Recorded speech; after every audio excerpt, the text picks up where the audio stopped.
The fastest Spiralite grinding method in Splatoon Raiders is one you haven't even seen recommended yet. I'm going to put chapters in this video, so if you're a beginner and you want to avoid spoilers for the late game maps, I do suggest skipping ahead, right? How do I have so many primo 5-star weapons and upgraded gadgets? The answer is simple, but the full explanation includes essential details to maximizing your grind speed. It's all thanks to this one stage, Bottomless Buffet floors 97 through 99. As the enemy difficulty level increases, so do the drops you get from the enemies themselves. And chests go all the way up to 15,000 Spiralite Crystals or 2 gems. Duplicate gadgets are converted to Spiralite Crystal drops, which helps a lot at this point in the game. But what about gems? Maybe you're early enough in the game that you want gems, but you're not late enough in the game to the point that you're getting duplicate gadget drops yet. That's understandable. I've played hundreds of floors on Salmonid level 200 or higher, which starts appearing around the 400 floors. I personally think the drops are pretty similar, if not identical, to these level 99 Salmonids. Anywhere from floors 97 and above, you're going to be getting so many Spiralite Gems. Plenty of weapon drops and gadgets as well. Those weapons can and should be sold for Spiralite in batches using the multi-select feature. As far as I can tell, there are 2 types of Salmonids that give better drops than other enemies: the Seasoned Salmonids and Strong Arms. Maybe, actually, they just drop more stuff in general, which leads to more good drops in total. Either way, the Salmonid guidebook sort of supports this by classifying Strong Arms himself as a Seasoned Salmonid, so anyone under that category might have a different drop rate. So if you want level 99 Seasoned Salmonids, your only option is floor 97 or beyond for the Bottomless Buffet. But why are we not going deeper? What if there was some way to get stuff faster or better on the later floors? That's an understandable question, especially if you haven't gone that deep yet. But the floors which appear beyond this one are randomized. Anytime you run floor 101, a different floor from the Great Salmon Mess Hall map set will be chosen.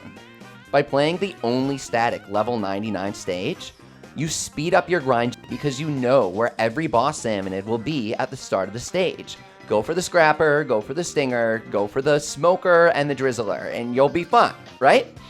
And those 2 Strong Arms at the end. And the second part that's so essential to this strategy is how this static layout is ideal for grinding. To challenge you, at floors 97 through 99, they toss in tons of guaranteed Seasoned Salmonid spawns. The Seasoned Scrapper at the start, the double Seasoned Flyfish on the second floor, and the double Strong Arms on the final floor. All contribute major gems and major weapon drops. I've gotten some of my best weapons in the entire game, a lot of my best primos, including my new primo toy Shark Blaster, which I got while recording this video to try and get some more proof that the drop rate's good. Yesterday on stream, someone asked me what the best grinding strategy was, so I hopped on this stage to show them, and I was like, oh well, maybe we'll get something good, and boom! I got not just 1, but 2 Spiralite Gems dropped by the enemies in that stage. But beyond the enemies themselves having significant chances to drop Spiralite Gems and powerful weapons, the chests at the end of the dungeon can frequently drop 2 Spiralite Gems. I don't really know how the drop rates work for the treasure chests, but I really feel like this floor right here gives you a lot of gem chests. It's a really difficult stage, so even if you have access to it, grinding it might be difficult. That's fine. You'll get more resources even if you fail, as long as you're not playing in multiplayer. So just keep trying and you'll get stronger as you get better drops, you know? Now, I know that some of you are beginners and you won't be able to do the best method yet, but maybe you're watching because you're curious, right? And that's why I have another one to recommend that anyone can do from the start of the game. But first, let me tell you what to stop doing. And I don't want to upset anyone here. This game has literally partnered with Nickelodeon for SpongeBob, and they also air Paw Patrol on Nickelodeon. So please, let's treat each other kindly and not like get too upset over opinions on this game, right? You have a quote kid form in it. So when I say that I don't like the Almond Done trick, it's an official fast clear trick, which is really funny and cool, and I like the dialogue. But people have told me that they've spent hours using it to farm Spiralite Crystals. It's flashy and funny, and I think it's the kind of thing that's easy to make YouTube videos about and recommend to other people and be like, go do this. But I try to only publish the best methods that I really like myself. And I mean, look at the rewards this thing gives. It's terrible. If you don't have anything available in the game and you have no resources, then repeatedly doing this for the tiniest amounts of drops possible, just some boss materials and a bit of Spiralite Crystals and a tiny chance at more, you're not going to end up with a pile of primo 5-star weapons and gems. You unlock this then when you're pretty far into the game, so you never really have a reason to be doing this trick. Outside of curiosity over the unique dialogue, because that's like the best part about the Splatoon single player, right? Anyways, I do not like it and I do not recommend it. I personally try to find strategies that you get more holistic value from, such as my favorite game mode, the Gather the Huge Crystal mode, which you will find is both the earliest and most efficient method to get materials, and it's also the most accessible high-level grind for players who just completed the main story. You can get Spiralite Gems, high-level weapons, high-level gadgets, and plenty of Spiralite Crystals from this mode. Additionally, you must farm this mode in order to max out your Salmon and Medallion. You get 3 Spiralite Gems from doing all of the entries, and the only one I haven't completed yet is for slaying 30 Goldie. Are you kidding me? Goldie can randomly appear as a, quote, anomaly, kind of like the night waves of Gather the Huge Crystal. During this mode, you know an anomaly will appear when the crystal is red, so always rush over to find one. Normal blue crystals have a chance of randomly being an anomaly because, hey, that's pretty fun too, right? So why wouldn't they do that? Always be prepared for Goldie, and note that Goldie, if you lose him, he'll always circle the crystal itself, and then he'll come on back to the faucet and leap into the faucet. So they always give you some really nice chances to kill him.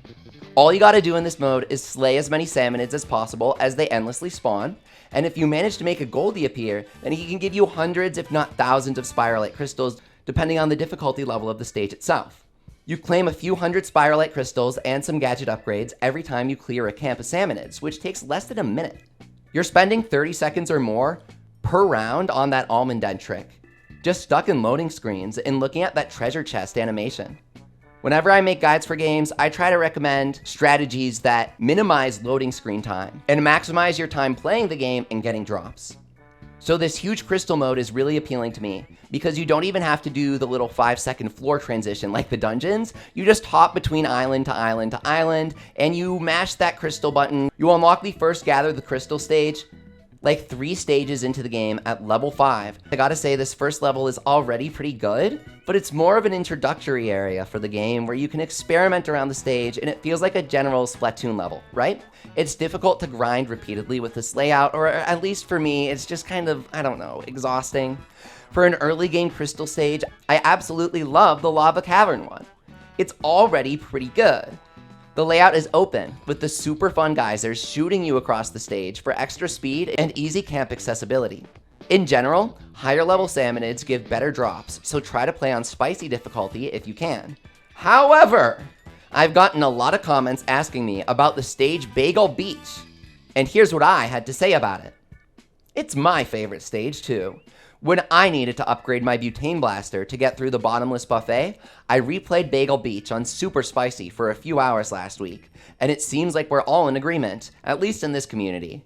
Bagel Beach is peak level design and the best stage to gather the huge crystals, so unfortunately it is the last stage that you unlock. That kind of feels purposeful to me from the developers, like maybe it was the last stage that they designed and they knew what would be really good for grinding by then, so they just designed this level that is a perfect open circle and goes in like a donut loop, which allows you to just keep going around and around and around.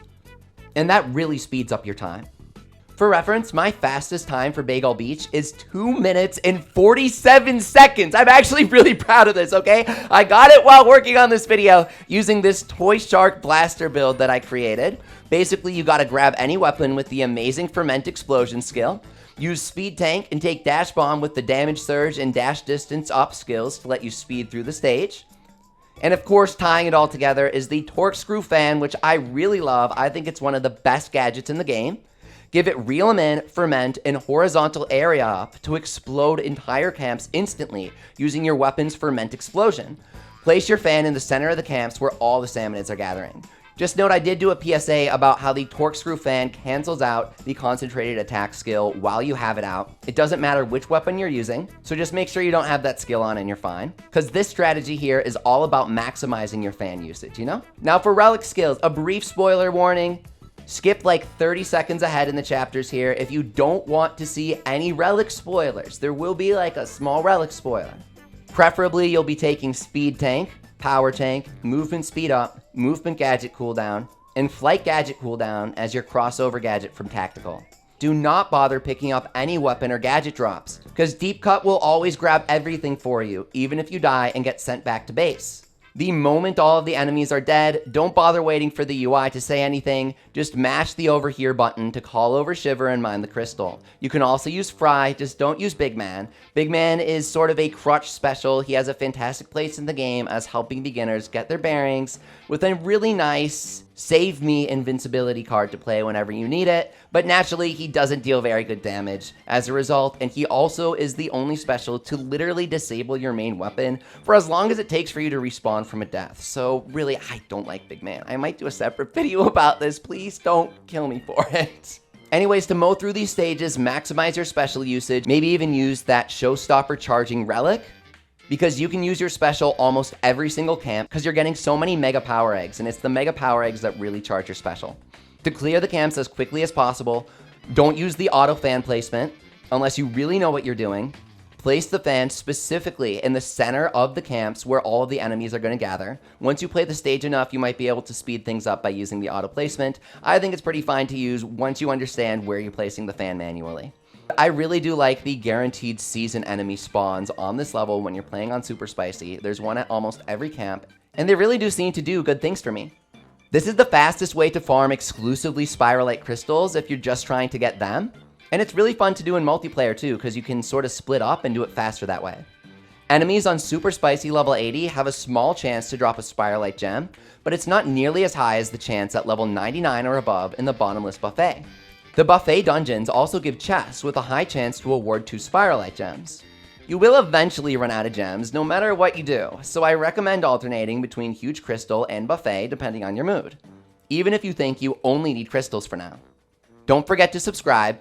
If you watched this far, thank you, and leave a comment letting me know your best tips for the game and what you want me to cover next. I've been making videos like this ever since Splatoon 2 release, so I'm lucky you found my channel. I use Unity to program all this VTuber stuff myself, just because I like doing artsy things. It just depends on how I'm feeling that day, honestly. With love and peace, thank you so much for watching.